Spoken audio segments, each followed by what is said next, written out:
감사합니다. 예. 여기 이 기도 교사 대회에 우리 교우들 몇 명이 있습니다.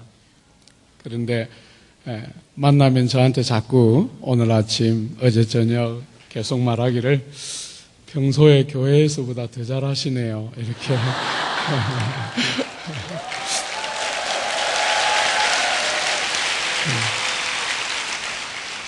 벌써 세 번째 날인데 여러분 때문에 참 제가 행복한 시간이었습니다. 지난 이틀 정말 우리 교우들이 말한 것처럼 여러분들이 너무 말씀을 잘 듣고 하니까 제가 평소에 할 수 있는 것보다 더 좀 무리하게 했던 게 아닌가 생각.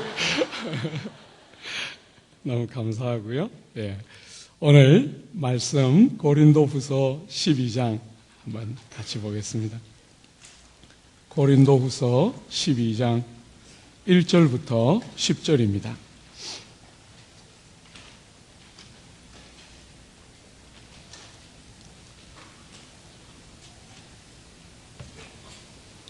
고린도후서 12장 1절에서부터 10절까지. 무익하나마 내가 부득불 자랑하노니 주의 환상과 계시를 말하리라.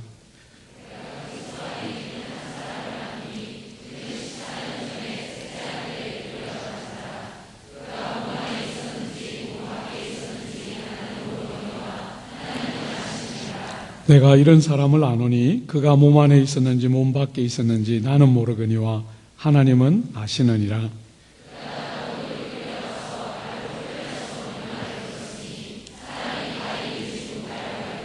내가 이런 사람을 위하여 자랑하겠으나 나를 위하여는 약한 것들 외에 자랑하지 아니하리라.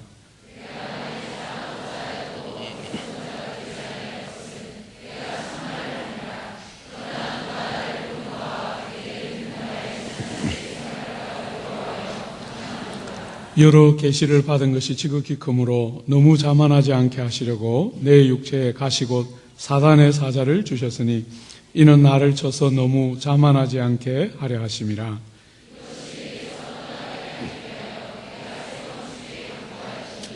나에게 이르시기를 내 은혜가 내게 족하도다. 이는 내 능력이 약한 데서 온전하여 짐이라 하신지라. 그러므로 도리어 크게 기뻐함으로 나의 여러 약한 것들에 대하여 자랑하리니 이는 그리스도의 능력이 내게 머물게 하려 함이라.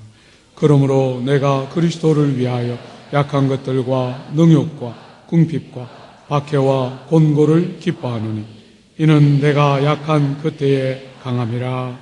아멘. 여러분이 이제 내일 삶의 자리로 다 돌아갑니다.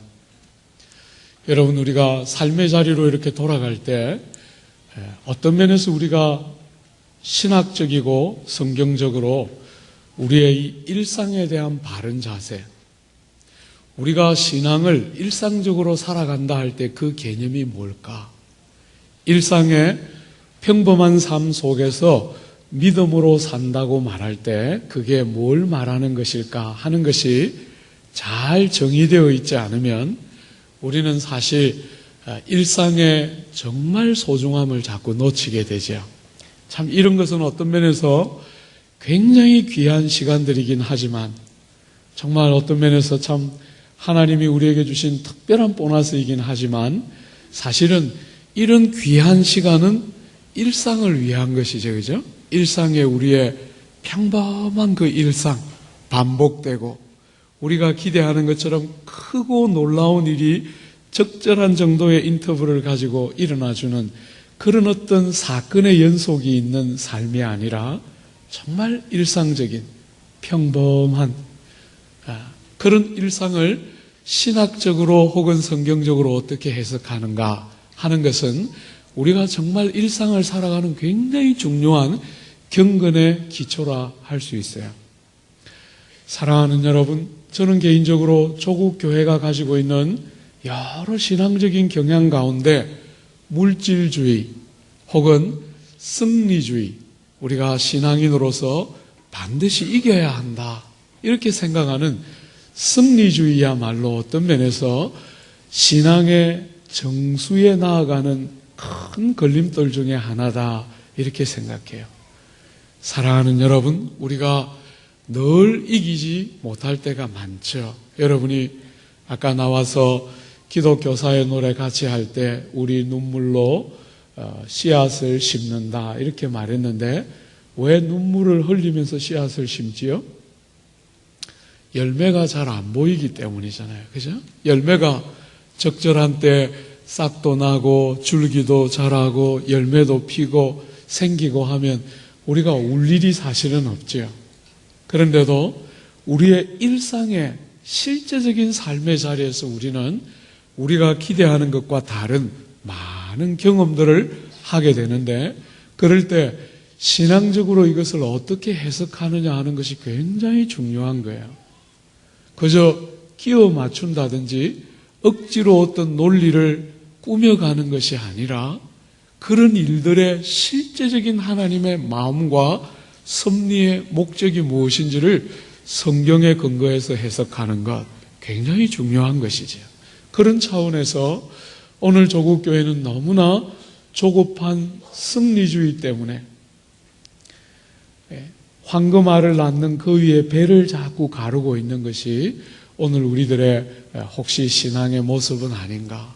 사실은 많이 울어야, 누군가는 많이 눈물을 흘리면서 씨를 뿌려야 언젠가 거두어질 텐데, 그런 언젠가 거두어질 그 영광스러운 추수를 목마르게 기다리면서 눈물로 씨를 뿌리는 사람들이 나와야 하는데, 우리는 자꾸 승리주의적인 감정을 가지고 싶어 해요. 그죠? 그래서 뭔가 우리의 어떤 실패와 아픔과 눈물보다는 그런 과정을 거쳐서 잘 되었습니다 하는 이야기를 해야 행복해하는 것이 우리의 신앙의 경향성이죠. 그러나 사랑하는 여러분, 그게 전부가 아니지요. 그게 전부가 아닙니다. 오늘 우리는 이 본문 안에서, 사실은 이 본문은 크게 두 가지 주제를 다루고 있어요. 그런데 두 번째 주제가 중요하기 때문에 첫 번째는 간략하게, 좀 최대한 간략하게 한번 다뤄보려고 그래요. 첫 번째 주제는 신앙의 경험을 어떻게 다루어내는가 하는 주제예요. 여러분이, 우리 한국 사회는 이 영적인 체험이 굉장히 중요하게 여겨지는 사회예요. 체험. 그래서 이 보았다, 들었다 하면 사람들이 다 껍벅껍벅 넘어가는 것이 한국교회의 일반적인 신앙의 전통이죠. 그런데 사도 바울이 혹은 성경이 체험과 놀라운 영적인 어떤 경험들을 어떻게 다루고 있는지 한번 잘 보세요. 우리가 가지고 있는 이 신앙적인 어떤 경향성 자체가 굉장히 성경에서부터 이렇게 벗어나 있는 것을 우리가 종종 보게 되죠.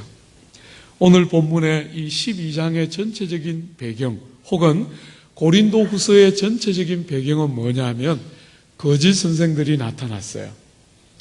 바울이 2년 가까운 세월 동안 개척해서 정말 피땀으로 세운 그 귀한 고린도 교회에 예루살렘에서부터 왔다고 주장하는 거짓 선생들이 등장하면서 바울을 사도가 아니라고 공격하기 시작하는 거예요. 바울은 예수님과 함께 다닌 적도 없고, 자기들은 예루살렘의 사도들이 보낸 전거서, 추천서 혹은 자격증 이런 거 가지고 있는데, 사도 바울은 그런 것도 아무것도 없다는 거예요. 그러면서 이 거짓 선생들이 바울에 대해서 주되게 공격하는 중요한 요소 중에 하나가, 바울이 사도들의 보편적인 경험 중에 하나인 특별한 어떤 체험, 어떤 그의 사도권을 보증해 줄 수 있는 기적과 권능과 계시, 이런 것들이 사도 바울에게는 현저하게 모자라게 보인다 하는 것이 이 거짓 선생들의 주된 공격 중에 하나였어요. 그런데 고린도 전서와 후서에서 사도 바울은 이런 공격을 받으면서 나도 놀라운 체험이 있다 이렇게 반론하지 않고, 11장에서, 고린도 후서 11장에서 그가 수많은 고난과 핍박을 사도권의 증거로 들고 있어요. 한번 잠시만 한번 보세요. 22절 한번 보십시오. 23절. 그들이 11장 23절입니다. 그들이 그리스도의 일꾼이냐 정신없는 말을 하거니와 나는 더욱 그러하도다. 내가 수고를 넘치도록 하고 옥에 갇히기도 더 많이 하고 매도 수없이 맞고 여러 번 죽을 뻔하였고 유대인들에게 40에 하나 감한 매를 5번 맞았으며 3번 태장으로 맞고 1번 돌로 맞고 3번 파선하고 1주야를 깊은 바다에 지냈으며 여러 번 여행하면서 강의 위험, 강도의 위험, 동족의 위험, 이방인의 위험, 시내의 위험, 광야의 위험, 바다의 위험, 거짓 형제들의 위험을 당하였다. 여러분이 능력과 기적과 예표가 나타나지 않는 것을 보니까 바울은 사도가 아닌 것 같아. 이렇게 공격하는 거짓 선생들의 공격에 대해서 사도가 사도권을 변론하면서 뭘 돕니까? 기적과 표적과 역사가 아니라 그가 예수의 이름 때문에 당한 수많은 고난. 여러분, 이 고난은 어떤 면에서 실패의 상징 같지 않아요? 그죠? 그런데 사도는 고난이야말로 사도권의 증거다. 이렇게 고난에 대해서는 길게 말했어요. 11장 전체에서 말할 뿐 아니라 사실은 앞부분에서도 고린도후서에서도 구석구석에 고난에 대한 이야기를 많이 했어요. 그런데 이제 12장에 와서 내가 부득불 자랑한다. 무익하나마 너희들이 정말 원하는 거 나도 그럼 한번 말해주마 하면서 부득불 자랑하는데 뭐에 대해서 말한다고요? 주의 환상과 계시를 말하리라. 너희가 원하는, 너희가 그렇게 사도권이라고 주장하는 너희들 방식의 그 환상과 계시 내가 말해줄게 하고 말하죠. 2절 한번 보십시오. 내가 그리스도 안에 있는 한 사람을 아노니 그가 14년 전에 셋째 하늘에 이끌려 간 자라. 여러분, 여기 그가 누굽니까? 자신입니다. 그죠? 그런데 내가 이렇게 말하지 않고 3인칭으로 그가 이렇게 말합니다. 이런 이야기를 얼마나 하고 싶어 하지 않는지 보이죠? 부득불. 내가 억지로 너희들이 원하기 때문에 억지로 하는 것인데 아무 도움은 안 되는데 너희들이 정말 원하니까 내가 말하는데 3인칭으로 내가 한 사람 알고 있다. 그 사람이 어떤 사람입니까? 3번째 하늘에 올라간 사람이다. 여러분이 보는 것처럼 이 대기권의 하늘, 그죠? 별들이 있는 2번째 하늘, 그리고 그 별들이 있는 하늘 너머에 있는 하나님이 계시는 하늘, 그게 3번째 하늘이죠. 그죠? 이 유대인들에게 있어서의 3은 완전수예요. 그러니까 하늘 위에 하늘, 진짜 하늘. 이게 무슨 말이겠어요? 하나님 계신 천국. 그죠? 내가 14년 전에 천국에 갔다 온 한 사람에 대해서 알고 있다. 이렇게 말해요. 4절에 보면 그가 낙원에 이끌려가서 말로 표현할 수 없는 말을 들었으니 사람이 가히 이르지 못할 말이로다. 낙원에 갔어요. 천국에 가서 말로 담아낼 수 없는 너무나 영광스러운 것을 들었어요. 계시와 환상이 있는 것이요. 그죠? 6절 한번 보세요. 내가 만일 자랑하고자 하여도 어리석은 자가 되지 아니할 것은 내가 참말을 함이라. 이 정말 진짜 일어났던 일이라는 거예요. 꿈인 것이나 가장이나 왜곡됨이 없이 진짜 일어난 일인데, 그런데 6절 하반절에 그러나 누가 나를 보는 바와 내게 듣는 바에 지나치게 생각할까 두려워하여 그만두노라. 사랑하는 여러분, 이게 하늘이 갈라지는 경험을 한 사도 바울의 체험과 경험을 다루는 자세예요. 우리는 이 조국 교회는 너무 이 승리주의에 많이 잠식되어 있는 교회이기 때문에 이런 건 자꾸 말하고 싶어 해요. 자꾸. 그런데 사도는 입을 닫고 말을 하고 싶어 하질 않죠. 왜? 너희가 내게 듣는 것과 보는 것에 지나치도록 나를 생각할까 두려워하여 멈추는 것입니다. 왜 이런 이야기를 안 합니까? 이런 이야기 안 해도 될 만큼 성경이 충분히 말하고 있기 때문이지요. 어떤 그런 체험, 종교적인 어떤 엑스타시 이런 이야기 안 해도 될 만큼 충분히 성경이 진리를 가지고 그런 것 없이도 풍성하게 넘쳐나도록 우리에게 엄청난 진리들을 말해주기 때문에 그런 것으로 보정받고 그런 것으로 승리주의적인 어떤 우리의 욕구를 충족시키려고 하지를 않는 것입니다. 고난과 핍박과 실패와 아픔을 오히려 나누지요. 이게 기독교의 중요한 영성 중에 하나예요. 샤머니즘과 다른 거죠. 그죠?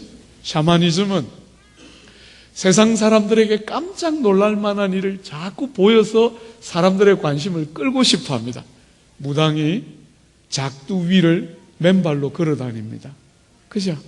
그래도 피 한 방울 안 나는 발 보여주면서 봐라 이러면서 자랑합니다. 신령한 거죠. 영이 내리니까 작두 위에 올라가서 막 걸어 다니는데도 발에 이 상처 하나 안 생기고 잘 걸어 다니는 그게 그들의 영성입니다. 그게 우리의 영성은 그런 것이 아니지요. 사랑하는 여러분, 제가 이렇게 목회를 하는데 지난 몇 년 전에 서울역 앞에 있는 꽤 적지 않은 교회를 가서 부흥회 한번 했는데 부흥회를 마치면서 제가 이렇게 성경 말씀 설교하니까 한 여집사님이 오셔서 이야기했어요. 목사님, 이 치아가 아말감이었는데 부흥회 참석했다가 일산에 있는 무슨 교회 부흥회 참석했다 이 아말감이 금으로 바뀌었다는 거예요. 목사님 어떻게 생각하세요? 이렇게 저한테. 여러분 어떻게 생각하세요?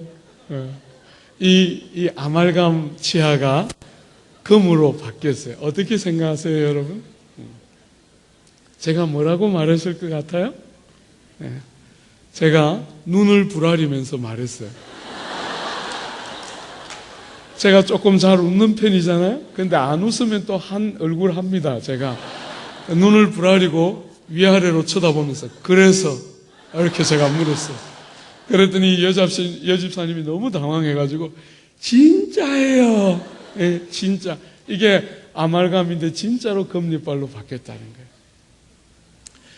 사랑하는 여러분, 저는 참 이 목회자로서 목회를 할 때 마음이 굉장히 아파요. 그런 사건을 대하면. 그래서 어찌됐다는 거예요. 그래서 여러분의 이 아말감 치아가 금리발로 바뀌면 여러분 내면이 변화됩니까? 여러분의 죄, 작은 귀퉁이에 있는 죄 하나라도 씻어집니까?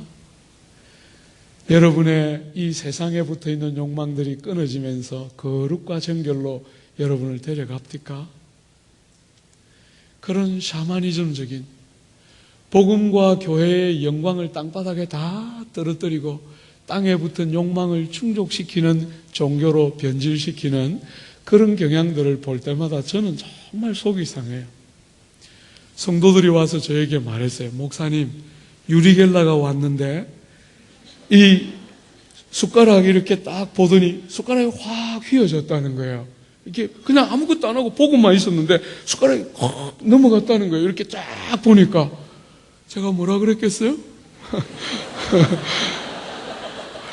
제가 반문해서 그래서 이 녀석아 그래서 왜 그 숟가락 잘 쓰는 거 그렇게 휘우노? 아니 그래 그렇게 이렇게 숟가락 이렇게 보고 있다가 이렇게 휘어지면 다시 보면 이렇게 돌아와야 될 거 아니야. 근데 휘어지고 말아 그냥. 한 아이가 왔어요. 목사님, 요가 선생님이 공중에 떴다는 거예요. 60cm. 지 보는 눈앞에 진짜 떴다는 거예요. 옆에 이렇게 보니까 끈도 아무것도 없고 위에도 아무것도 없고 진짜 떴다는 거예요. 그래서 제가 이야기했어요. 그래서 아니 왜 떴다가 도로 앉아서 지발로 집에 가니? 뜬 길에 그냥 가지 집까지. 그러면 얼마나 좋아, 그죠? 이 요즘 천연 에너지, 청정 에너지 막 개발하고 이러는데 그냥 떠서 그냥 가면 매연도 하나도 없고, 공기도 청정해지고, 자비도 전락하고, 얼마나 좋아. 왜 떴다가 도로 앉아서 지발로 걸어가느냐? 나는 그게 답답해. 에?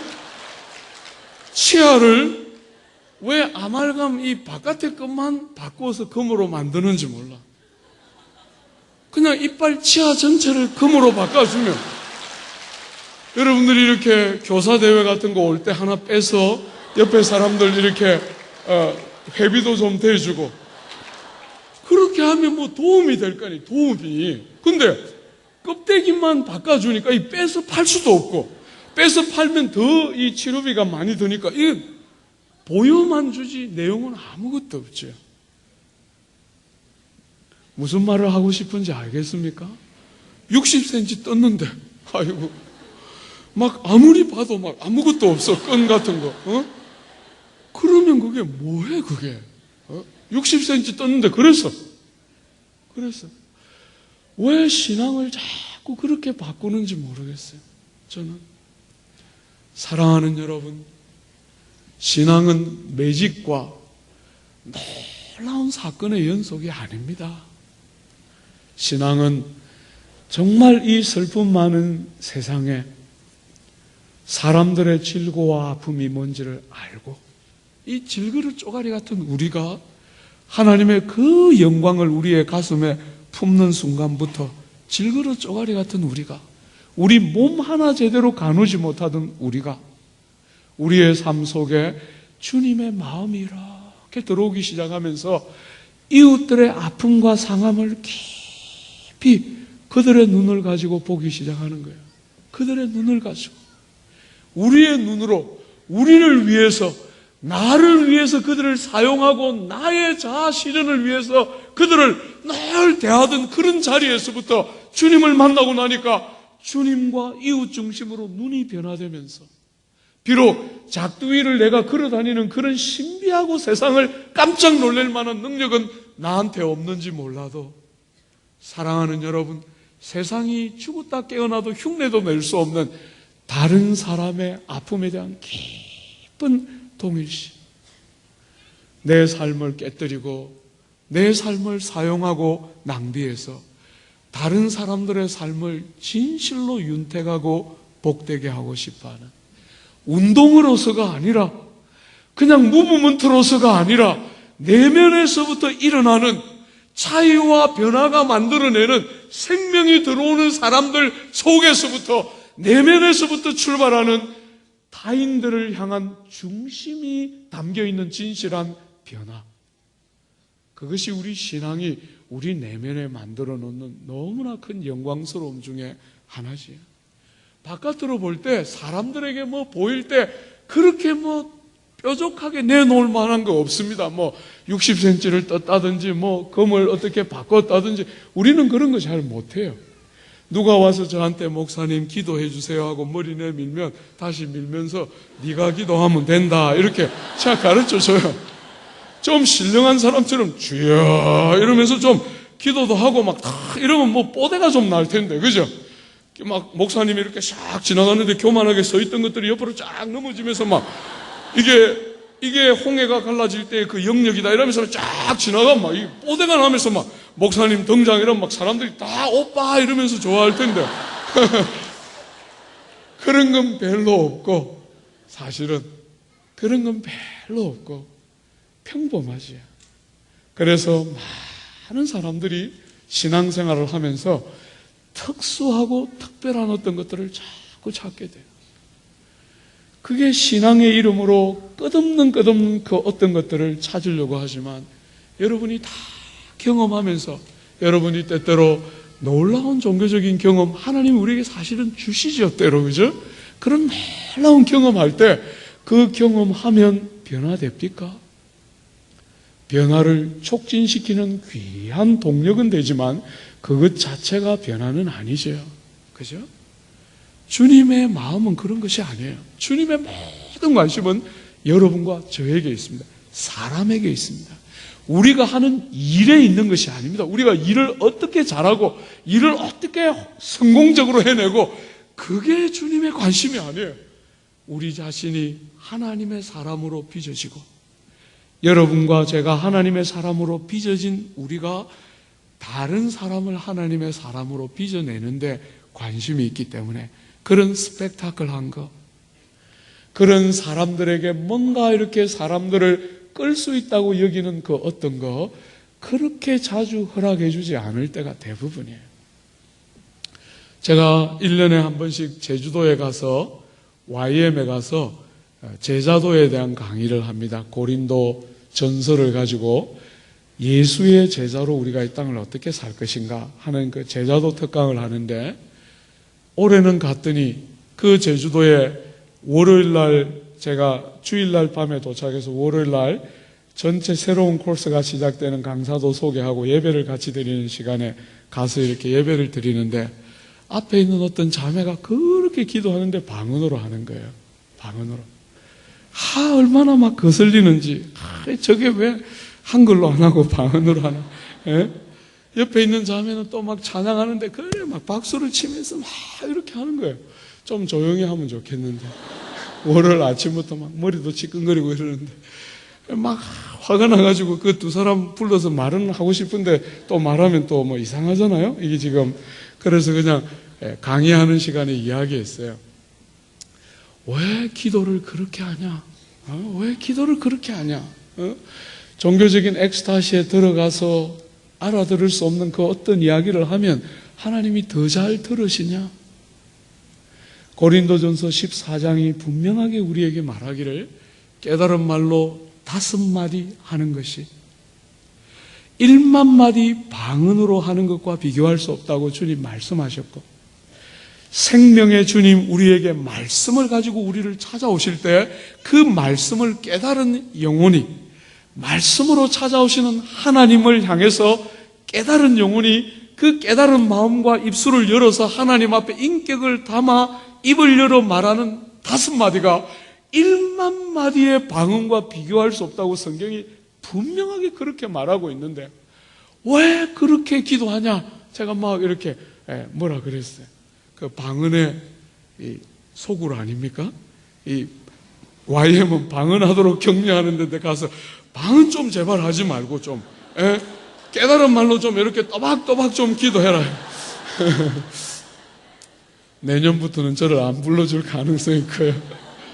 제가 이야기했어요. 여러분, 제가 방언을 반대하는 게 아니에요. 저는 방언 받은 지 30년 됐고 여기 있는 어떤 분들보다도 제가 방언 잘할 거예요. 방언을 무시하는 게 아니에요. 방언이 의미 없다거나 방언이 가치 없다고 말하는 게 아니에요. 성경이 기준을 분명히 주고 있잖아요.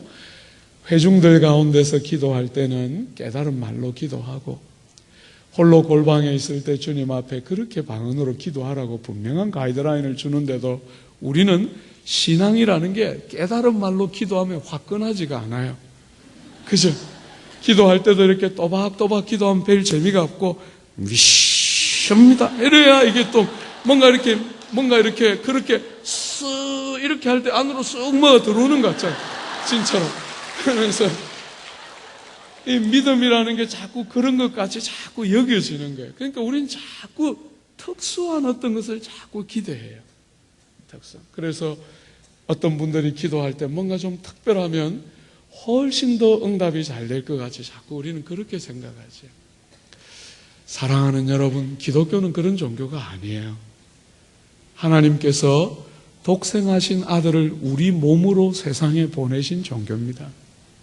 천사를 못 보내겠어요?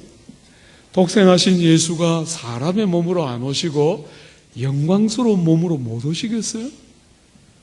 그런 권능이나 능력이나 표적이나 기사를 가지고 사람들의 마음을 빼앗아서 그 사람들이 그런 방식으로 변화될 수 있다고 믿었으면 주님이 말구유의 어린아이로 오셨겠어요? 우리의 슬픔과 질고와 죄를 지고 그렇게 처참하고 연약한 모습으로 십자가 위에 돌아가셨겠어요? 기독교는 그런 종교가 아닌 거예요. 기독교의 영성은 뭔가 이렇게 떡적지근하게 보여줘야 되는 것이 아니에요. 아니에요. 기독교의 영성의 제일 영광 중에 하나가 뭐예요? 일상성에 있어서의 차이예요. 우리의 평범한 삶을, 별로 그렇게 도드라질 것이 없는 평범한 삶을 다른 눈과 다른 중심과 다른 소망을 가지고 살아가는 그것 안에 우리 교회의 영광이 들어있는 거예요. 초대교회, 한국교회가 초창기 시절에 하나님이 교회를 위해서 많은 이적도 주시고 기사도 주시지만 그런 건 다 초창기를 위한 영성이지요. 교회가 자라가고 여러분이 어릴 때 한번 생각해 보세요. 제가 이렇게 외부 집회 같은 데 가보면 어떤 분들이 저한테 와서 이야기해요. 목사님, 저는 기도를 못해요. 왜 기도를 못해요? 기도만 하면 너무 응답하셔서 저는 기도를 못해요, 목사님. 네, 이렇게. 그게 이제 기도 응답이 속히 오고 기도하는 대로 응답되는 것이 하나님의 사랑을 받는 표라고 생각해요. 여러분이 기도해 보니까 어떻습니까? 대부분 여러분이 어릴 때는 속히 응답 주세요. 잘 못 참으니까. 자꾸 울고 빽빽대니까 시끄러워서. 저지라도 물려야 빨리 멈출 거 아니에요. 그죠? 근데 여러분이 잘하면 어떻게 돼요? 기도하는데 오래 기다리게 하시죠. 그죠? 주님이 틀림없이 줄 것들을 붙들고 우리의 시간의 간격을 넘어서서 주님의 신실하심을 붙들고 오래 기다리고 인내하도록 우리를 연단시켜요. 어릴 때는 기도하면 째깍째깍 주세요. 저도 사실 그랬어요. 대학 다니고 은혜 많이 받을 때는 캠퍼스 이렇게 올라가서 기도하면 내려올 때 응답 받았어요. 와, 진짜 나는 특별하구나. 놀라웠어요. 야, 난 진짜 훌륭하다. 이렇게 막 속았어요. 그런 거 아니죠. 그죠? 그런 거 아니에요. 어느 날부터 사막을 걷는 것처럼 잠잠하세요. 그분이. 말씀을 안 하시는 거예요. 가타부타, 좋다, 싫다, 밉다, 잘했다, 못했다. 말씀만 해주셔도 내가 듣고 잘 또 고치기도 하고 하겠는데 아무 말씀이 없이 그냥 기다리고 신뢰하고 주님을 붙들고 살도록 그렇게 연단시키는 과정을 우리가 다 지나가는 거 경험하고 있잖아요. 제발 영성의 표지로 그런 것들을 여러분이 생각해서는 안 됩니다. 사도는 이런 체험과 은사와 표적과 기사를 찾고 있는 거짓 무리들 앞에 그런 것으로 자기를 설득하려고 하지 않아요. 말하고 싶어 하지를 않습니다. 그런 이야기로 상대를 굴복시키려고 하지 않습니다. 하나님의 사랑, 하나님이 나를 가까이 하시고 내 기도를 들으시는 표를 그런 것으로 얻으려고 하지를 않습니다. 그게 무슨 표인가요? 저도 꽤 간증이 많이 있었는데 시간이 갈수록 별로 없어졌어요. 목사님 좀 덤덤해지셨군요. 아닙니다, 여러분.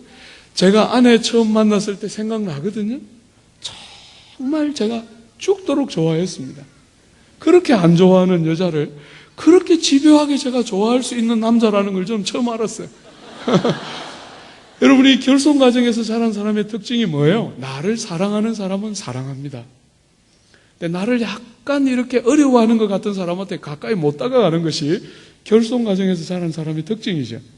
사랑을 많이 받은 사람은 좋아하든 싫어하든 아무 관계 없어요. 상대가 사랑을 너무 많이 받았기 때문에 늘 가까이 막 다 자랑하고 막 농담도 하고 하는데 결혼 과정에서 큰 사람들은 상대가 약간만 눈치를 보면 굉장히 민감하게 반응하면서 상처를 받고 가까이 못 가죠. 그런데 저는 그런 사람이라고 믿었는데 아내를 딱 만나니까 그런 모든 신화가 다 깨져요.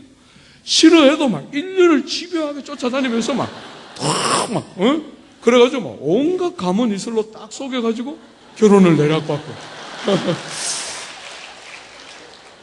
여러분, 그렇게 사랑하는 사람을 만났는데 6개월, 결혼해서 6개월 딱 지나니까 마음이 놀랍게 침착해지면서 저는 사실은 굉장히 놀랐어요. 저는 사실은 여러분이 보는 것처럼 뭘 하나를 잘하는 사람이 아니고 저는 그냥 꾸준히 뭐든지 하는 스타일인데 저는 한번 마음을 주면 끝까지 변하지 않고 진실하게 그 사람을 사랑할 줄 알았는데 어느 순간에 너무 갑자기 평정이 쫙 임하면서 희한한 이 거리감이 딱 생길 때 저는 깜짝 놀랐어요. 여러분, 세월이 쭉 흐르면서 아내를 볼 때 막 가슴 두근거리고 막 그냥 막 보고 싶고 막 집회 마치면 빨리 막 4시간이고 5시간 막 차 타고 막 집까지 가고 이렇게 이제는 안 해요. 네. 그러나 사랑하는 여러분, 누구든지 저에게 물으면 제가 과거 어느 때보다 저는 아내를 바르게 사랑한다 이렇게 생각해요. 가슴 설렘이나 두근거림이나 정서적인 반응은 조금 줄었는지 모르겠어요. 과거에 비해서. 그러나 어쨌거나 과거 어느 때보다 제가 아내를 바르게 사랑하는 것 같다. 물론 점수는 아직도 형편없어요. 아내가 저한테 먹이는 점수는. 저는 사실 평생 아내한테 사랑해 이런 고백 많이 했거든요. 그러면 아내가 늘 뒤에 토를 달았어요. 말로만 이렇게. 여러분, 제가 처음에 7년 동안 그 말에 깊이 상처를 받았습니다. 처음 7년 동안 아내가 말로만 이러면 제가 굉장히 화냈어요. 아니, 사람의 진실을 이렇게 안 받아주나 네가? 에? 말로만이 아니고 실령과 진정으로다. 아무리 말해도 아내는 계속해서 그 말만 했어요. 몇 년을. 여러분, 그래서 7년 정도 되던 해에 제가 이야기했어요. 지금까지 제가 한 말 중에 제일 후회하는 말입니다. 아내한테. 아내가 그날도 제가 무드를 딱 잡아서 사랑해 이랬더니 아내가 말로만 또 이랬어요. 그때 제가 이야기했어요. 째서 보여줄까? 이 소개게 얼마나 진짜인지 째서 보여줄까? 이렇게 말했어요. 여러분 가운데 혹시 남편이 그러면 내쫓으십시오. 그냥 싹수가 노란 거예요. 말귀를 못 알아듣잖아. 그치? 자매들이 말로만 할 때는 행실로 보이라 이런 거지. 남자들은 그 말을 어떻게 듣냐면 니는 진심이 결여되었다 이렇게 들어요. 그래서 째서 보여주고 싶어요. 자꾸만. 이게 완전히 단어가 다르지. 그런 말이 아니죠. 그죠? 네가 사랑하면 구체적인 행실을 보이라 이런 건데 형제들은 오직 모든 관심이 하나밖에 없어요. 사랑한다는 거. 죽었다 깨어나도 진짜라는 거. 내용은 없을지 모르지만 지금 이 고백은 진짜라는 거. 그거에 모든 형제들은 생명을 거는데 자매들은 좋다. 네 말이 진짜면 내가 받아들여 줄 수 있지만 내가 기대하는 진짜는 행실을 보이는 거다. 방을 한번 닦아봤나? 설거지 하나? 아이 똥기저귀 가나? 이런 거 이제 보는 거죠. 그런데 이렇게 단어가 다른 거예요. 그죠? 너무나 오랫동안 그 말귀를 못 알아들었습니다. 아내 속을 다 뒤집어 놓고 너무나 여러분 아내를 실망시켰습니다. 사실은. 예. 펄펄 뛰더라고. 나중에는 한 7년 되니까 막 펄펄 뛰면서 그렇게 말귀를 못 알아듣냐고 그렇게 우는데 제가 너무 안타까웠어요. 울기는 울기 때문에 마음은 아픈데 무슨 말을 하면서 우는지 몰랐어요. 말 나온 김에 하나만 더 합시다. 여러분, 제가 옥스퍼드에서 목회할 때 일주일에 3일이나 4일 우리가 손님을 쳤습니다. 그 사회는 문화가 손님을 접대하는 문화이기 때문에 일주일에 3일이나 4일 손님을 쳤는데 10달 정도 지났을 때입니다. 그날도 제가 손님을 치려고 준비하는 아내를 불쌍히 여겨서 제가 공부하다가 시간을 끊어서 내려가서 다정하게 말했어요. 내가 뭐 도와줄까? 얼마나 제가 이 자비한 남편으로서 이 요리를 준비하는 그 아내의 수고를 덜어주려고 제가 나가서 의기양양하게 내가 뭐 도와줄까? 이렇게 물었어요. 아내가 갑자기 막 쓰러져서 울면서 이야기했어요. 그냥 화를 내고 막 마음 너무 아파하면서 막 우는 거예요. 막 울면서 한두 주도 아니고 한두 달도 아니고 10달이 넘었는데 아직도 묻냐 이렇게 말할 때 제가 너무 충격받았어요. 나는 이 자상한 남편으로서 도와주려고 내려갔는데 뭔가 이렇게 공부를 하면서 막 그 바쁜 시간을 쪼개서 내려가서 아내를 도와야지 이러면서 딱 내려갔는데 아내가 10달이나 똑같은 일을 했는데도 아직도 묻나 이러면서 막 화를 낼 때 제가 손이 발이 되도록 빌었어요. 여보, 10달이 지났지만 나는 미안하게도 아직도 뭘 해야 되는지 아무것도 모릅니다. 제가 그때 아내한테 부탁했어요. 써도. 그래가지고 8가지 썼습니다. 8가지. 1번 백큐ම් 클리닝, 2번 테이블 세팅, 3번 가드닝 뭐 이렇게 해서 쫙 8가지. 손님 올 때마다 해야 되는 거 8가지 써놓고 여러분 제가 날마다 아내를 도와만 줬기 때문에 그걸 제 일이라고 한 번도 생각을 안 한 거죠. 그러니까 10달을 했는데도 머리 안에 아무것도 입력이 안 되어 있어요. 남자입니다. 물론 조금 지능이 안 좋은 남자긴 합니다만 사랑하는 여러분, 그렇게 살았는데 그래도 지금은 아내가 뭐라 하면 말귀는 알아듣습니다. 적어도 아내의 표현에 의하면 20년 같이 살면서 24년입니다. 이제 우리가 결혼한 지 24년인데 20년 같이 사니까 이제 말귀는 알아듣는 남자가 됐다. 예, 아직 행실은 안 바뀌었다. 이러면서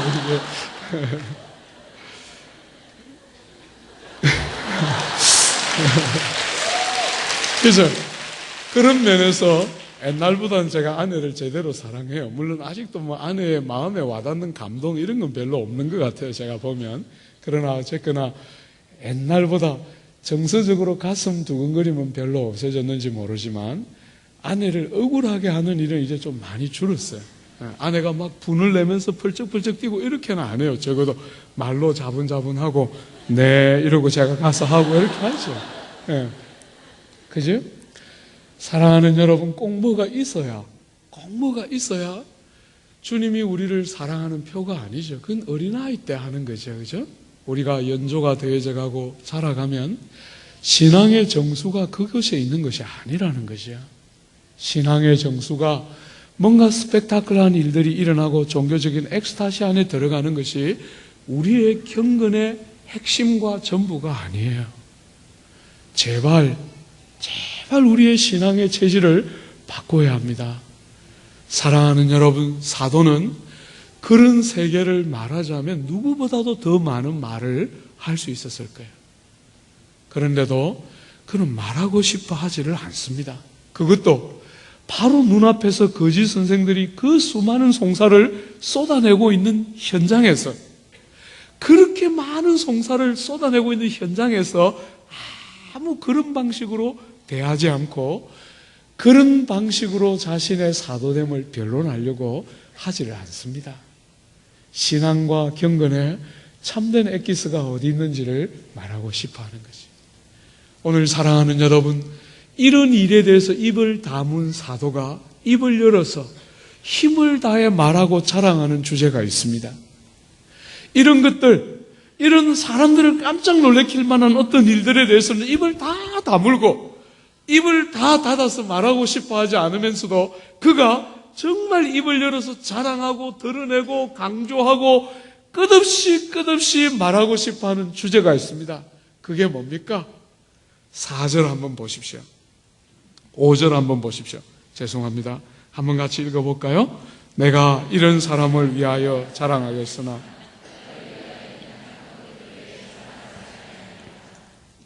3인칭으로 이런 사람은 혹 자랑할 것이 있을지 모르겠지만 나에 대한 이야기를 굳이 해야 한다면 나는 이런 것들 하나도 말하고 싶지 않고 약한 것들 외에 자랑하고 싶지가 않다는 것입니다.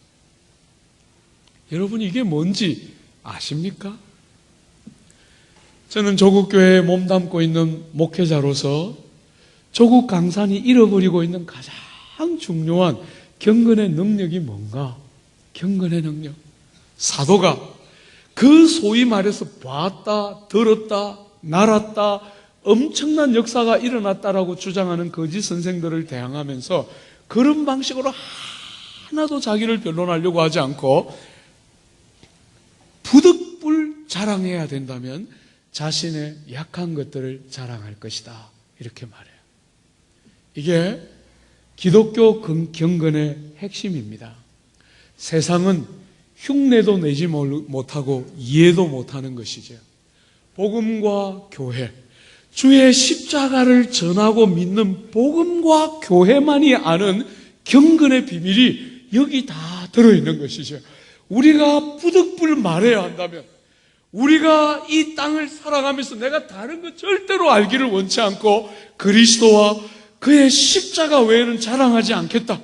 그 모두가 수치로 여기고 부끄럽게 여기는 십자가, 그거밖에는 말하고 싶지 않다. 이렇게 말해요. 왜? 그 약함이, 그 세상이 다 수치스러워하고 부끄러워하는 그 약함이 세상이 측량할 수 없는 경건의 비밀 중에 하나이기 때문이죠. 어떤 비밀이 그 안에 있습니까? 2가지가 들어있습니다. 7절 한번 보십시오. 여러 계시를 받은 것이 지극히 크므로 너무 자만하지 않게 하시려고 내 육체에 가시 곧 사단의 사자를 주셨으니 이는 나를 쳐서 너무 자만하지 않게 하려 하심이라. 사랑하는 여러분, 사도가 자신의 약함을 자랑하고 자신의 소위 말해서 보고 들은 환상과 계시를 말하고 싶어 하지 않는 이유가 뭡니까? 그것은 자기를 자만하지 않게 하기 위한 하나님의 의도가 그 안에 들어있는 줄 알기 때문에 절대로 잘된 거, 잘하는 거, 놀라운 거 자랑하고 싶어 하지 않는다는 거예요. 부득불 자랑하면 약한 거 자랑한다는 거예요. 왜? 교만이야말로 성도가 세상을 살아가면서 가장 큰 위험과 대적 중에 하나인 줄 알기 때문이에요. 자아는, 여러분과 저 속에 있는 이 자아는 너무나 쉽게 부풀어집니다. 우리는 너무 쉽게 부풀어요. 조금 격려될 일이 있으면 막 온갖 거를 다 막 태산도 막 쫙 옮기고 막 이렇게 하다가 조금 어려우면 어떻게 돼요? 저 땅 파고 저 두더지처럼 저 안에다 난 아무것도 할 수 없어. 이 진폭이 얼마나 큰지 막 도대체 뭐가 뭔지를 알 수 없을 만큼 이쪽에 한번 갔다가 저쪽에 한번. 이게 보통 사람들의 모습이죠. 왜? 자기에 대한 부풀림. 이것이 인생의 제일 위험한 일 중에 하나이기 때문에. 자기를 높이고 자랑하는 것. 자기에 대한 끝없는 신화와 자랑을 만들어내는 것. 이것이 인생의 죄성의 제일 핵심 중에 하나이기 때문입니다. 사랑하는 여러분, 이 말을 하는 사도가 누굽니까? 사랑하는 여러분, 이 말을 하는 사도는 11장에서 우리가 본 것처럼 주님 때문에 무수한 고문과 핍박을 받았습니다.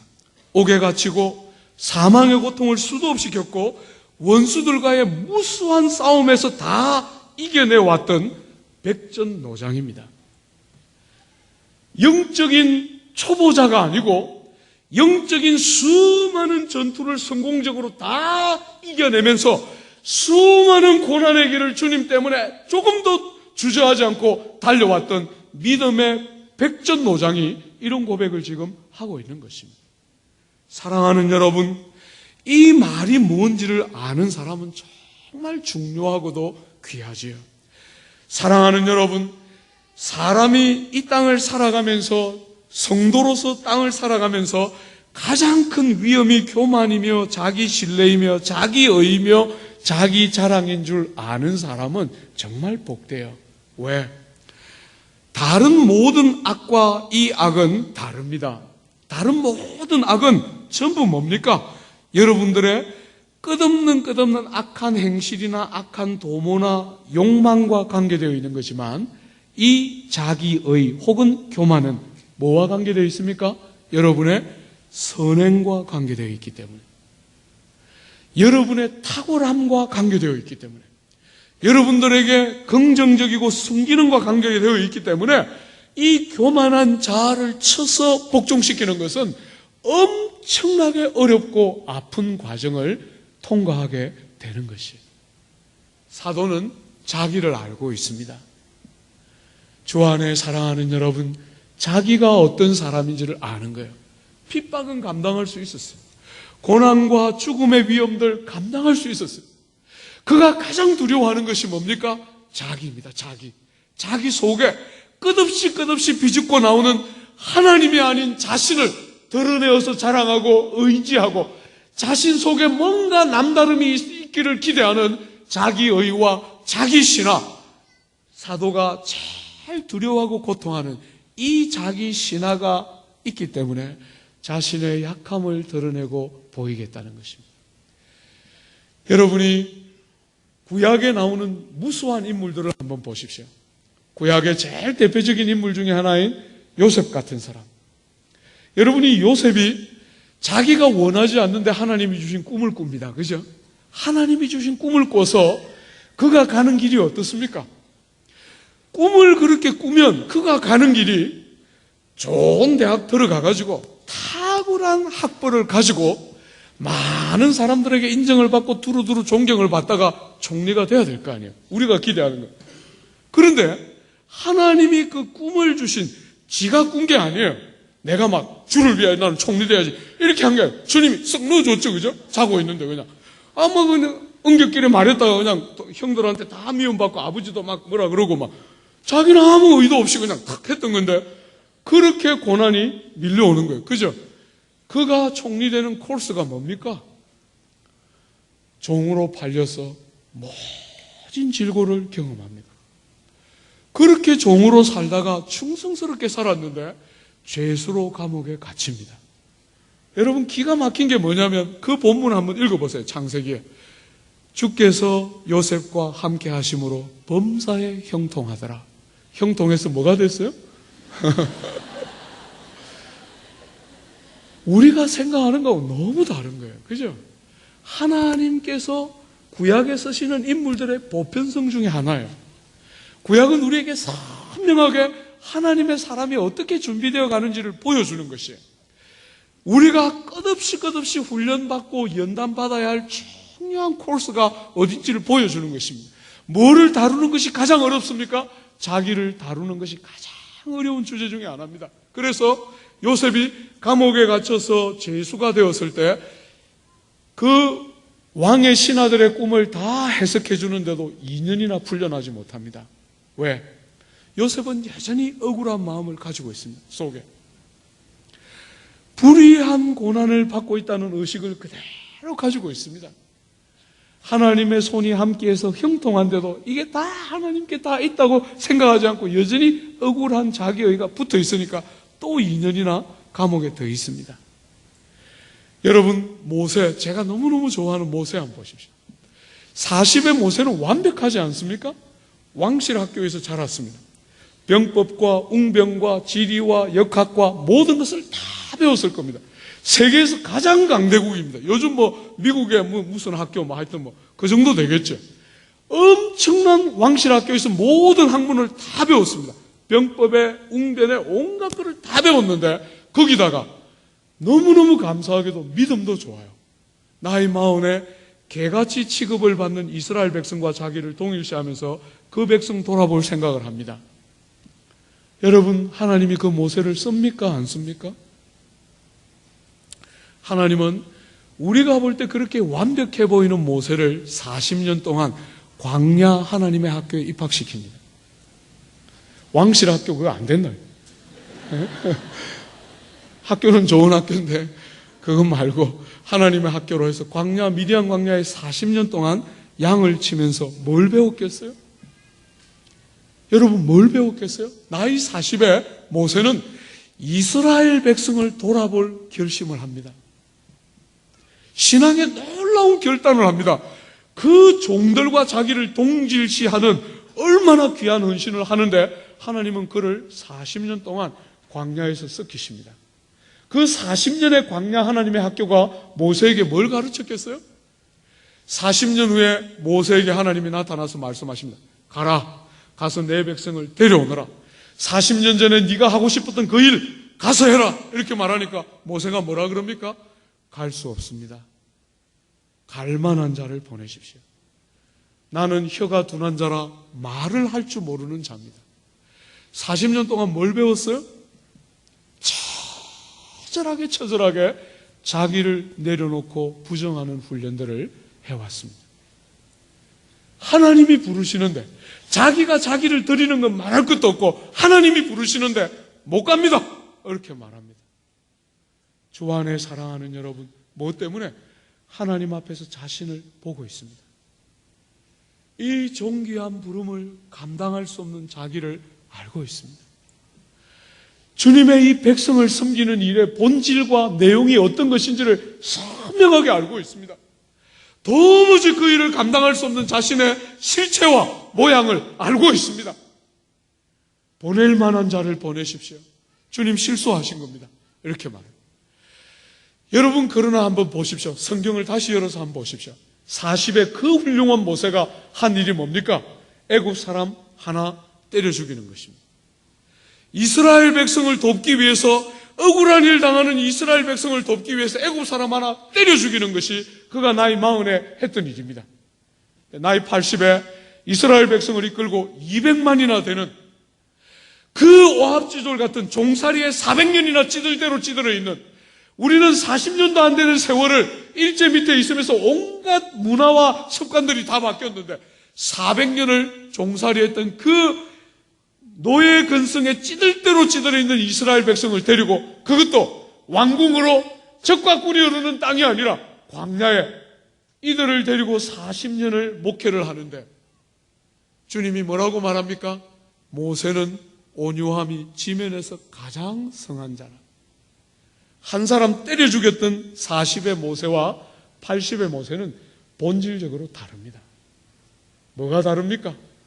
재능과 능력과 열심과 헌신과 이런 것들은 혹시 차이가 날지 모르겠습니다. 그러나 모세는 하나님의 일을 어떻게 하는 것인지 알고 있습니다. 하나님의 일을 자신의 열심과 헌신으로만 할 수 없는 그런 하나님의 일, 사람을 돕는 일, 영혼을 섬기는 일이 하나를 때려 죽이는 것과 비교할 수 없는 그 영광스러운 일, 그렇게 배역하고 그렇게 거슬리는 바로를 향해서 끝까지 그 패역한 바로를 향해서 끝까지 인내하고 기다리는 모세를 보여줍니다. 하나님의 일꾼의 모습이지. 제가 모세보다 더 좋아하는 인물은 다윗입니다. 다윗. 그 깡다구, 그 많은 시련을 통과하면서도 하나님이 자기 편인 줄 끝까지 믿고 있는 이해할 수 없는 자존심, 그 말할 수 없는 그 자기에 대한 그 높은 이 끝없는 자신에 대한 신뢰. 그죠? 뭘 도대체 믿고 이렇게 하나님이 자기를 좋아한다고 믿는지 저는 상상할 수 없는 그 다윗은 여러분 10대의 약간의 어린 나이에 물맷돌 하나로 골리앗을 쳐 죽였습니다. 그 수많은 기라성 같은 이스라엘의 용사들이 골리앗의 조롱을 다 듣고도 그냥 그 덩치와 체격에 눌려서 아무것도 못하고 있는 그 시절에 10대의 어린 나이로 물맷돌 하나 들고 그 골리앗 쳐서 죽였어요. 얼마나 엄청난 용사입니까? 하나님이 그를 기름을 붓기는 하지만 왕이 되는 데까지 10년이 넘도록 뭐합니까? 사울에게 쫓겨다닙니다. 10년이 넘는 세월을, 사울을 죽일 수 있는 두 차례의 결정적인 그 기회를 다 하나님 손에 위탁하고 끝까지 하나님의 방식으로 자기를 부정하면서 하나님을 기다리는 10년이 넘는 세월의 연단 과정을 거쳐서 하나님의 일꾼이 됩니다. 사랑하는 여러분, 하나님의 일을 하는 하나님의 방법이 뭡니까? 여러분은 이 바울이 이런 거짓 선생들의 목전에서 자기를 그들이 원하는 방식으로 변론하려고 하지 않고 전혀 상상할 수 없는 방법, 약함을 자랑하고 자기의 수치와 부끄러움을 드러내서 말하기를 주저하지 않는 이 바울의 모습이 무엇으로부터 오는지 여러분 아십니까? 우리가 세상 사는 동안 우리는 얼마나 자주 이 불의한 세상 속에서 불의한 세상이 말하는 방식으로 강해져서 사람들에게 영향도 미치고 사람들이 나를 우습게 여기지 못하도록 만들고 싶은 유혹 앞에 얼마나 자주 노출되면서 살아가고 있지 않습니까? 그런 세상에 몸을 담고 살면서 사도는 말하는 것입니다. 내가 부득불 자랑해야 한다면 나의 연약함 자랑할 것이다. 왜? 나는 교만한 자요, 악한 자요, 나는 너무나 쉽게 부풀어지는 자이기 때문에 그런 방식으로 너희들과 절대로 경쟁하지 않을 거라는 것입니다. 사랑하는 여러분, 이 불의한 세상 속에 몸담아 살면서 여러분이 이제 여러분의 삶의 자리인 캠퍼스와 여러분의 모든 학교와 가정으로 돌아가면서 여러분 마음에 세상의 방식으로 여러분을 무장하고 세상의 논리와 세상의 방식으로 여러분을 강하게 만들려고 해서는 안 됩니다. 우리 죽고 세상 죽는 길이지요. 사랑하는 여러분, 오늘 사도가 자신의 약함을 자랑하는 더 중요한 이유가 있습니다. 자신의 교만과 자신의 끝없는 부풀기 좋아하는 성품을 알기 때문에만이 아닙니다. 그런 소극적인, 그런 부정적인 것이 이유의 전부가 아닙니다. 사도는 오늘 더 적극적인 이유를 우리에게 하나 더 이야기해 줍니다. 그게 뭡니까? 8절과 9절 한번 보십시오. 같이 한 번만 읽어볼까요? 이것이 내게서 떠나가게 하기 위하여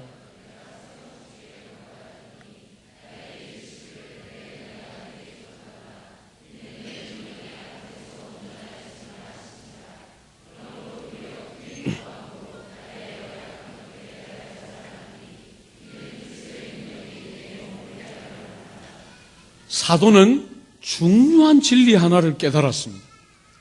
여러분, 몸에 가시가 있습니다. 그가 말하는 약함이라는 게 뭐냐면 몸에 있는 가시입니다.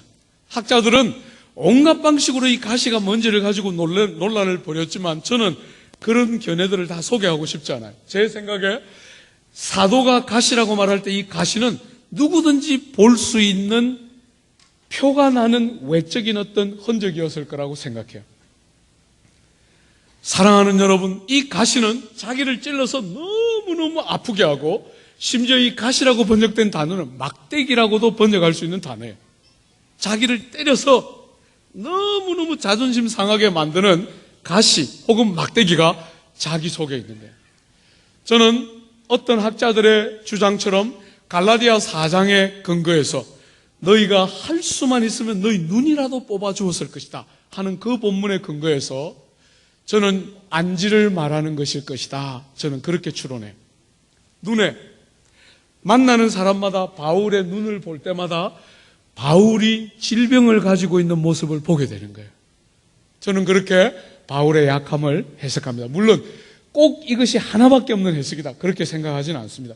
꼭 중요한 것 같지는 않습니다. 그러나 틀림없는 것은 가시적으로도 보였을 거라고 생각합니다. 왜? 이 육체의 가시를 다시 뭐라고 불렀어요? 사단의 사자라고 불렀어요. 이 일이 그저 개인적인 불편함이나 고통이나 아픔 정도가 아니라 하나님의 일에 걸림돌이 되어서 사단의 사자라고 불렀어요. 옆에 있는 지체들에게 아무 덕이 안 되는 겁니다. 건덕상 아무런 도움도 안 됩니다. 이게 있다는 사실이, 자신에게 있는 이 육체의 가시와 약함이 사람들을 섬기고 주님의 나라를 확장하고 주의 영광을 드러내는데 어느 뭐로 봐도 아무 도움이 안 돼서 별명을 붙여주기를 사단의 사자라고 붙일 만큼 객관적인 아무 덕이 안 되는 약함입니다. 사랑하는 여러분, 그 약함을 붙들고 하나님 앞에 들어가서 바울이 뭐라고 기도합니까? 3번을 간절히 제하여 주시기를 기도합니다. 사랑하는 여러분, 그런데 바울이 기도하는 가운데 깨달은 것이 뭡니까? 내 능력은, 하나님의 능력은 약한 데서 온전하여진다, 이렇게 말했어요. 하나님은 그 사도 바울의 간절한 기도를 응답해 주시지 않으시면서 그 육체의 약함 혹은 사람들이 보기에 다 걸려 넘어질 만한 연약함과 가시를 그대로 남겨놓으시면서 하나님께서 사도에게 중요한 한 계시를 열어주신 것입니다. 그게 뭡니까? 약할 때, 우리가 가장 약할 때 하나님의 능력이 그 약함을 다 상쇄하고 채우는, 하나님의 능력이 온전하게 나타나는 가장 놀라운 때가 우리가 가장 약한 때라고 바울에게 가르쳐 줬기 때문에 바울은 자신의 약함을 자랑하게 되는 것입니다. 여러분, 주 안에 사랑하는 여러분, 여러분은 주님 앞에서 주님을 섬겨가고 알아가면서 바울이 깨닫고 누렸던 이 경건의 비밀을 아십니까?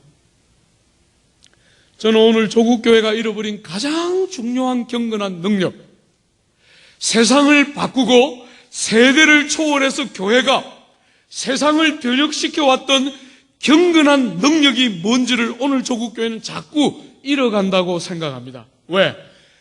지난 30년 동안 조국교회가 해왔던 일은 예수 잘 믿는 누구를 기르고 싶어 했어요? 사회 지도층 인물들을 길러내고 싶어 했습니다. 예수 잘 믿는 사회 지도층 인물들을 길러내서 영향력 있는 자리에서 영향력 있게 하나님과 교회를 위해서 일하는 일꾼들을 길러내고 싶어 했습니다. 과연 한국 교회는 지난 30년 동안 수많은 국회의원들과 교수들과 수많은 한국 사회의 요직과 중요한 자리자리에 성도들이 수를 헤아릴 수 없을 만한 비율로 많이 들어갔습니다. 근데 여러분이 다 보는 것처럼 교회가 영향력을 가지고 세상을 바꿔놓고 있습니까? 대통령께서 장로님이신데 정책이 주님의 마음을 담아내는 것 같습니까? 저는 오랫동안 정치 외교학을 공부했습니다. 제가 대학 다닐 때 전공이 정치 외교학이었는데요. 어쩌다가 실수로 한번 정치가 돼볼까? 이게 제 꿈이었습니다. 대학 4년 동안. 저는 정치가로서 신실한 성도 한번 돼보는 게 꿈이었는데 어느 날 하나님께서 저보고 목회하라 그래서 목회로 그냥 갔어요. 조금만 더 일찍 힌트를 줬으면 제가 성경도 더 많이 연구했을 텐데 대학 졸업을 딱 눈앞에 앞두고 말씀하셔서 정말 좀 안타까움이 있었어요. 사랑하는 여러분, 그런 정치학을 공부한 저는 사랑하는 여러분, 절대로 정치가들에게 기대하지 않습니다. 예수 잘 믿는 대통령과 장관이 나오면 이 나라가 달라질 거라고 저는 기대하지 않습니다. 교회의 능력은 교회를 구성하는 맨파워에 의해서 좌우되는 게 아니에요. 교회를 구성하는 사람들이 얼마나 신실한 사람들이 사회적인 신분과 지위가 어느 정도인가에 따라서 교회의 맨파워가 좌우되는 게 아닙니다. 교회의 힘이 좌우되는 게 아닙니다. 그게 지난 30년 조국교회가 이뤄왔던 제일 중요한 방향성입니다. 교회의 힘은 교회를 구성하는 사람들의 그 맨파워에 의해서 교회가 힘을 가질 수 있는가 안 가질 수 있는가가 좌우되는 게 아니에요. 여러분이 교회 역사를 한번 보십시오. 제가 초대교회사가 제 전공인데 여러분 초대교회 300년 동안 초대교회는 교회를 구성하는 대다수가 노예들이었습니다. 노예들. 교회를 구성하는 대다수가 노예들이거나 여자들이었는데 심지어 로마의 최고의 석학 중에 한 사람이 조롱합니다. 너희가 세상의 그 버러지 같은 인생들을 보고 싶으냐? 세상의 인간 말종 같은 쓰레기 같은 인생들을 보고 싶으냐? 교회를 가면 된다. 이런 기록이 남아있을 만큼 초대교회를 구성한 대다수는 사회적으로 소외되고 버림받은 인생들입니다. 그런데 여러분이 교회사를 한번 보십시오. 1100년 동안 그런 연약한 인생들로 구성되어 있는 그 초대교회는 100년 동안 중요한 로마의 거점 도시를 다 점령하게 됩니다. 200년이 되면 중소 로마의 도시들 대부분이 교회가 생겨나기 시작합니다. 300년이 되면 로마 제국 구석구석에 교회가 없는 동네가 없을 만큼 교회가 엄청난 속도로 300년 동안 확장되어 갑니다.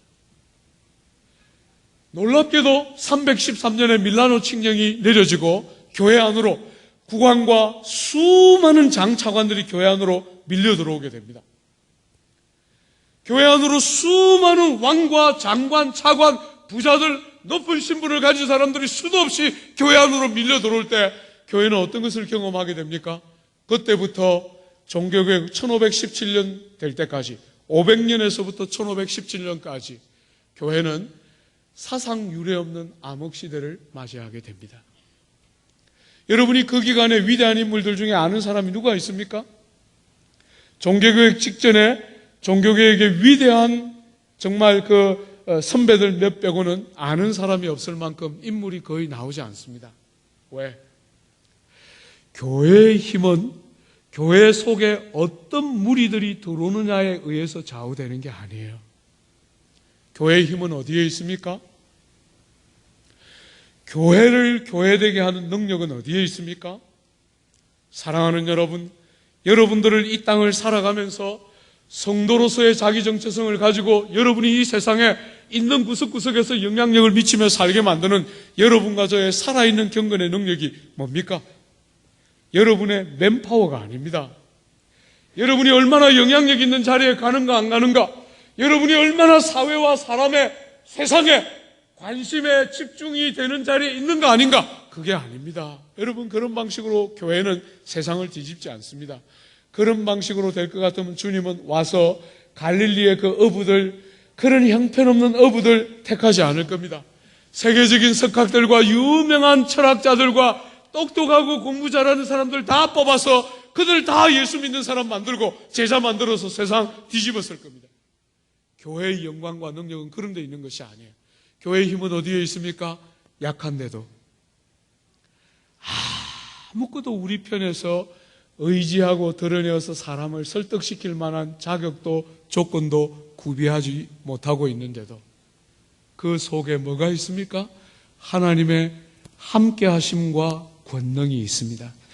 교회의 능력은, 성도의 경건한 힘은 여러분이 예수를 잘 믿고 세상에서 높은 신분, 낮은 신분, 어디에 있는 여러분의 자리에 의해서 좌우되는 것이 아니라 여러분과 함께 하시는 하나님에 의해서 사람과 교회의 진실한 권능은 바로 그 하나님, 동행하시고 함께 가시는 하나님의 동행이 있느냐 없느냐에 교회와 성도의 살아있는 권능은 좌우되는 것이. 약할 때, 약한 그 자리에 하나님의 능력이 온전해지는 줄 알고 있기 때문에 사도는 자신의 실패와 약함과 그 끝없는 자신의 모자라는 부분들을 다 끄집어내어서 이야기하고 드러내게 됩니다. 여러분, 제가 50이 넘었는데요. 제가 30대, 40대 한 번씩 신학생들이, 저희 교회에 있는 신학생들이 저에게 묻습니다. 목사님의 30대, 40대와 지금의 제일 큰 차이가 뭡니까? 제가 주저없이 말합니다. 30대, 40대 때는 뭐든지 잘하고 싶었다. 뭐든지. 설교도 잘하고, 신방도 잘하고, 상담도 잘하고, 뭐든지 잘해서 사람들 돕고 살리고 세우고 싶었다. 지금은 여러분 살아보니까 제가 할 수 있는 일이 얼마나 작은지 보입니다. 아무리 벌렁거리면서 뛰어다녀도 작은 분량 만지다가 끝나는 인생임을 보게 됩니다. 20대, 30대 때 철없을 때는 뭔가 한번 해낼 수 있는 사람일 거라고 기대했는데 사역을 하면 할수록 할 수 있는 일이 거의 없다는 것을 적나라하게 경험하게 됩니다. 깊이 좌절하고 절망하면서 새로운 세계가 열립니다. 뭐가? 옛날 30대, 40대 때 못 봤던 게 보입니다. 뭐가 보입니까? 제가 못하는 거, 저에게 없는 거, 나의 실패, 나의 수많은 부족함이 얼마나 하나님 손에 붙들릴 때 남을 섬기고 돕는 유익한 도구인지를 생을 살아가면서 전혀 다른 시각으로 보게 됩니다. 제가 잘하는 것은 사람들에게 유익도 끼치고 사람들에게 기쁨도 주지만 동시에 열등감도 만들어내고 비교의식도 만들어내고 좌절하는, 왜 나는 저렇게 안 될까 하는 좌절감도 만들어내는 거 봤습니다.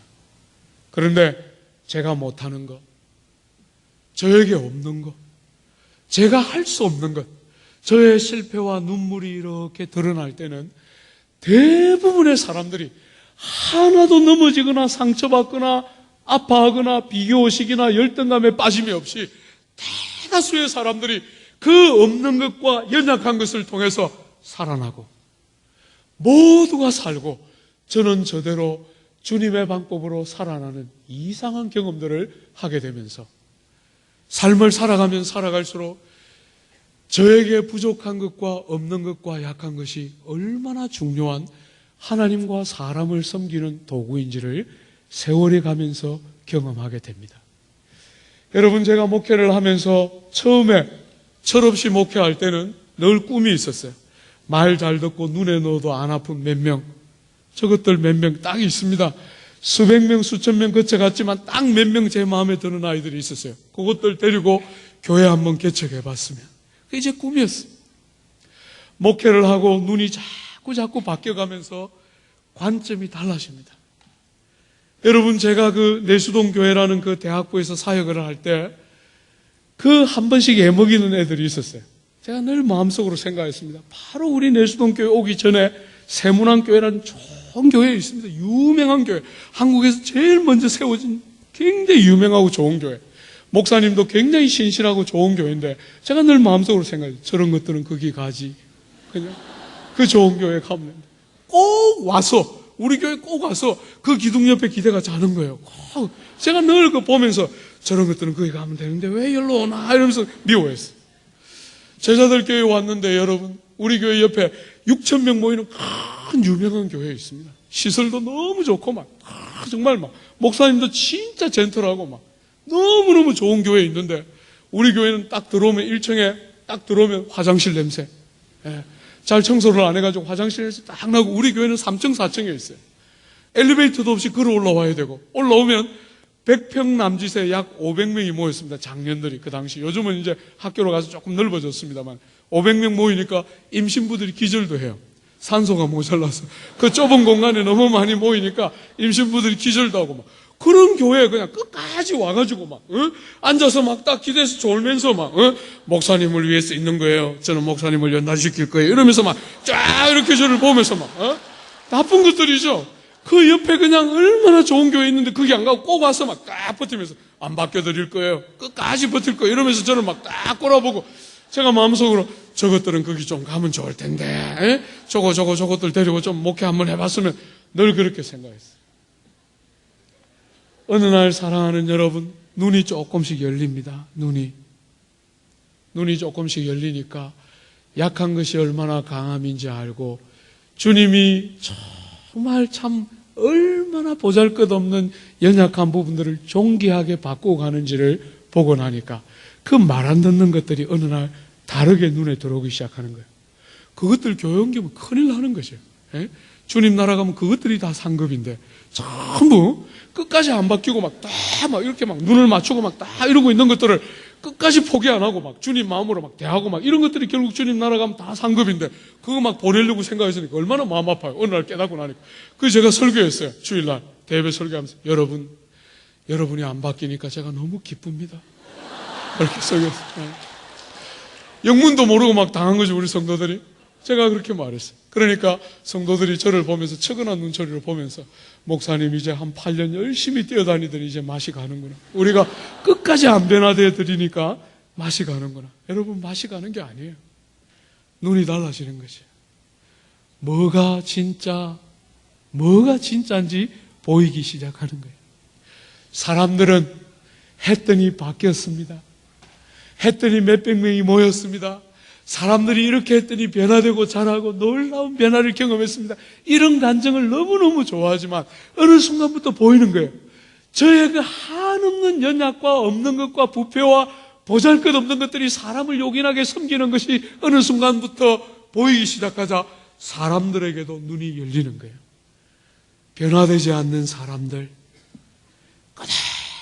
끝없이 하나님의 사랑 안으로 돌아오지 못하는 사람들, 습관화되어 있고 도무지 주님 품으로 돌아오지 못할 것 같은 그런 사람들에 대한 관점이 바뀌는 것입니다.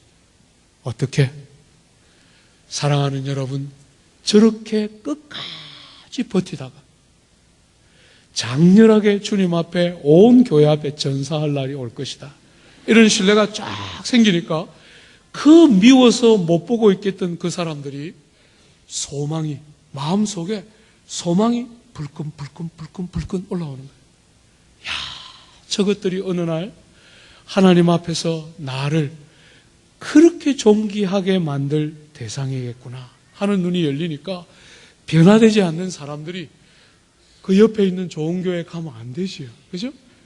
그런 것들은 그냥 내가 눈에 넣어도 안 아픈 그런 것들은 가도 되지만 그런 것들은 끝까지 있어야 되지. 끝까지 있어서 저를 더 성화시키고 온 교회를 성화시키다가 장렬하게 정사하면서 주님의 그 영광들이 찬란하게 나타나는 게 보이죠. 주 안에 사랑하는 여러분, 정말 어떤 면에서 제 목회의 어떤 이 관점 앞에 큰 변화 중에 하나였어요. 사랑하는 여러분, 많은 사람들이 듣기에 좋고 보기에 좋은 일들을 간증할 때 여러분이 끄집어내어서 별로 말할 것이 없는 것이 여러분에게 순간적으로는 아픔이 될지 모르겠습니다. 그런데 사랑하는 여러분, 여러분이 언제 눈물을 흘리면서 씨를 뿌립니까? 언젠가 여러분의 삶 속에 와서 주님이 여러분들을 찾아와서 여러분의 그 상한 마음과 흘린 눈물들을 그분의 그 피 묻은 손으로 닦아주실 때 여러분의 인생의 최고의 영광이 뭐겠습니까?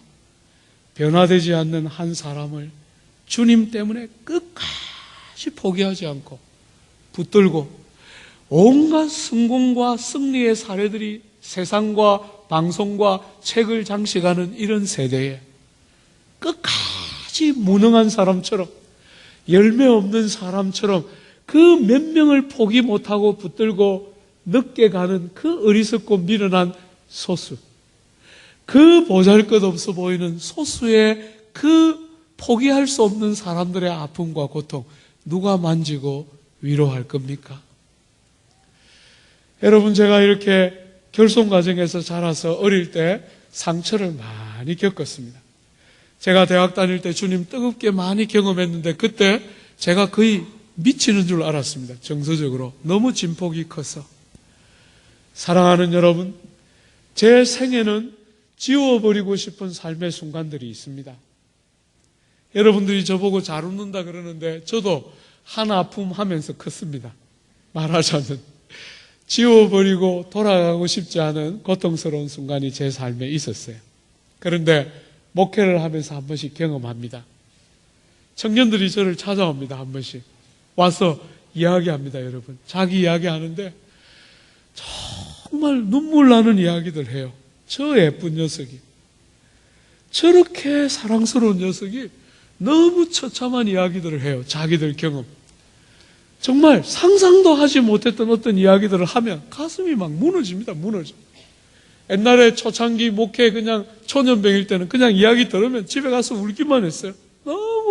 너무 괴롭고 너무너무 마음 아팠어요. 그런데 그렇게 지 어려운 이야기들 다 해놓고 나서 다시는 못 와요, 저한테. 그 녀석이. 너무 수치를 드러내서 보여주고 나서 저한테 못 오는 거예요. 그래서 목회를 하면서 한 습관이 생겼어요. 그런 충격적인 삶을 나누어 주면 저도 그거에 준하는 한 이야기 이렇게 열어서 보여줍니다. 네가 볼 때 내가 좀 껍데기가 괜찮지? 예, 그런데 나도 이래 컸다 라고 이렇게 하나 딱 열어서 보여주면 사랑하는 여러분, 너무 놀랍게도 그 아이가 목사님도 그렇게 살았어요? 이렇게 말해요. 목사님도 그렇게 컸어요? 이러고 나가서 문제는 그대로 있지요.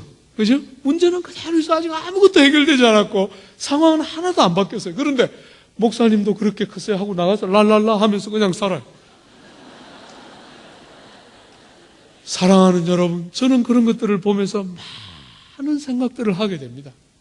과거에 잊어버리고 지워버리고 싶은 삶의 그 고통, 그 아픔, 그 실패, 그 연약함, 그 결핍, 그 상처, 그 진물, 그 수많은 수치와 조롱, 인생에서 실패 같아서 지워내고 싶고 기억도 하고 싶지 않고 돌아가고 싶지 않은데 하나님은 예수 그리스도의 놀라운 대속의 은혜 안에서 나에게 생명을 주셨는데 그 영생이라는 것이 그저 죽고 영원히 죽지 않도록 심판에 넘겨지지 않고 지옥에 들어가지 않고 영원히 행복하게 계속 사는 그것만이 영생이 아니고 이 땅을 살아가는 동안에 눈이 열려서 인생을 어떻게 살아야 하고 어디다 힘을 쏟아야 하고 우리의 생을 어디다 쏟아부으며 살아야 하는지를 선명하게 보여주는 지각이 열리고 인생을 사는 참된 진리가 뭔지를 보여주는 그런 것만이 영생이 아니고 그런 것들도 다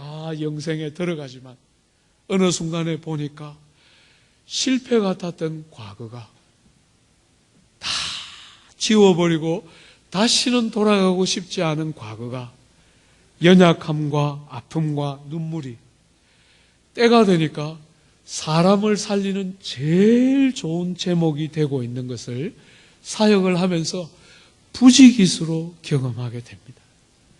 제가 잘하는 것은 사람들에게 별로 도움이 안 될 때가 허다해요.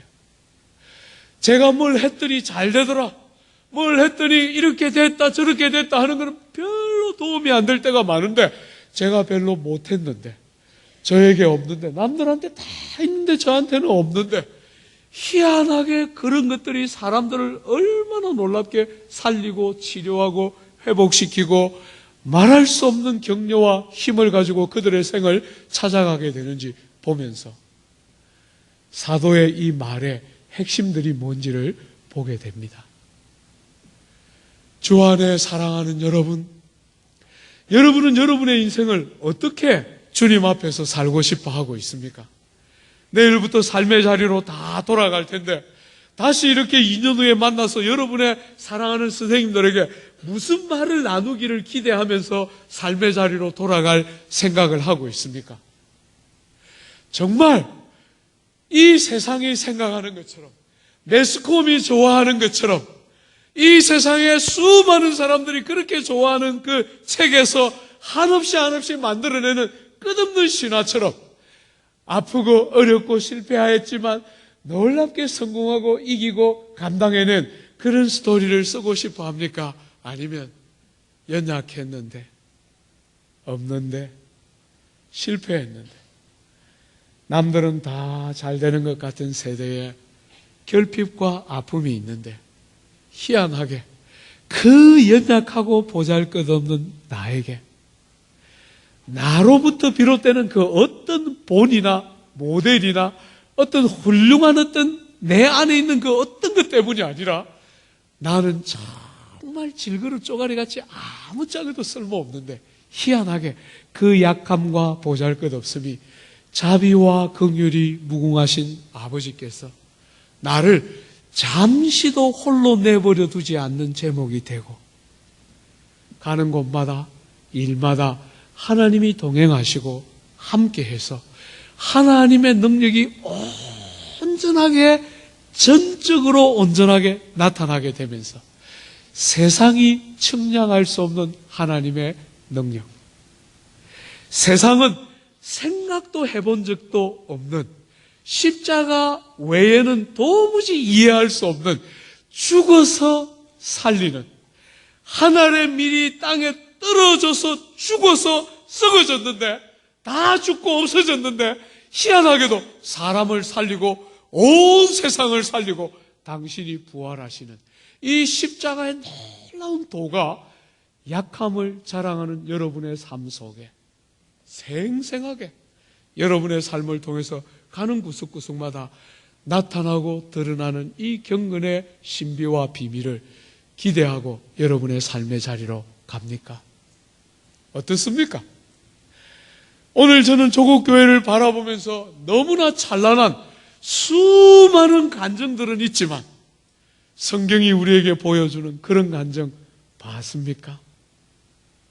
약한 자를 들어 강한 자를 부끄럽게 하시고 정말 천한 자와 배우지 못한 자를 들어 부하고 많이 배운 자를 부끄럽게 하시는 이 복음에 측량할 수 없는 하나님의 신묘막측한 권세와 경건의 능력, 저는 여러분 모두에게 내일부터 삶의 자리로 돌아가는 여러분 모두에게 바로 그 경건의 능력이 여러분과 함께 붙어가서 정말 세상을 살리는 하나님의 권세, 세상을 치료하고 세상을 살리고 여러분도 주님의 방법으로 사는 그 살아있는 경건한 능력이 여러분이 가는 구석구석마다 여러분을 통해서 나타나고 역사하는 은혜가 있게 되기를 기대합니다.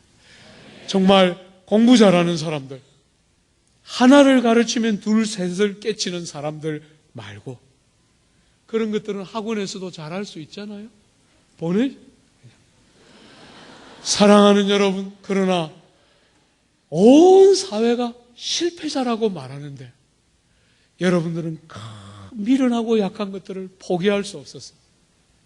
그들이 결따라 크기를 기대하고 그들의 생긴 모양대로 하나님이 주신 그 복됨과 아름다움대로 그대로 실패자 같은 인생이지만 그들을 통해서 얼마나 큰 하나님의 권능이 그들을 통해서 역사할 줄 신뢰하고 기대하는 데서부터 오는 다른 눈을 가지고 사람들을 살려내고 섬기는 그런 놀라운 권능이 여러분의 가는 곳곳마다, 여러분이 가는 곳곳마다 나타나기를 기대합니다.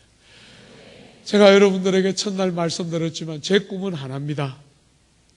저는 1000명이 넘고 10,000명이 넘는 큰 교회를 목회하는 것이 꿈이 아닙니다.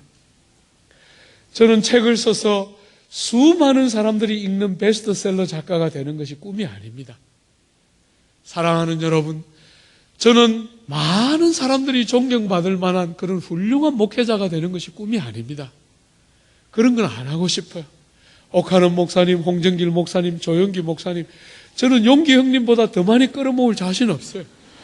저는 옥하는 목사님이나 홍정길 목사님보다 더 존경받을 자신 없어요. 저는 꿈이 있습니다. 하나님이 허락하시는 동안에 제 인생을 잘 낭비하고 허비하고 제 인생을 잘 사용해서 남들 좋은 일 실컷 하고 다른 영혼 잘 되는 일 실컷 하고 할 수만 있으면 저는 예수님처럼 그냥 남들을 위해서 다 소모되고 소진되다가 남 좋은 일 실컷 하다가 남들 다 그런 방법으로 살아나고 저도 주님처럼 주님의 그 부활의 권능이 임해서 저도 주님의 방법으로 사는 그런 목사 한번 해보는 게 꿈입니다. 다른 교회 잘 되고 남들 잘 되고 다른 사람 윤택하게 하는 목회 한번 하다가 제 교회 마치는 것이 제 목회의 꿈이고 소원 중에 하나입니다. 사랑하는 여러분, 저는 모범이 되거나 모델이 되고 싶은 마음이 손톱만큼도 없는 사람입니다. 될 수도 없고 굳으면 충분하지요. 굳으면 충분하지요. 저는 잘 사용되고 사라지기를 기대합니다. 온 사람들이 누구든지 조금도 꺼리지 않고 두려워하지 않고 존경하면서 멀리서 바라보면서 두려워하면서 막 이렇게 가까이 하지 못하는 그런 사람 말고 마음껏 사용되고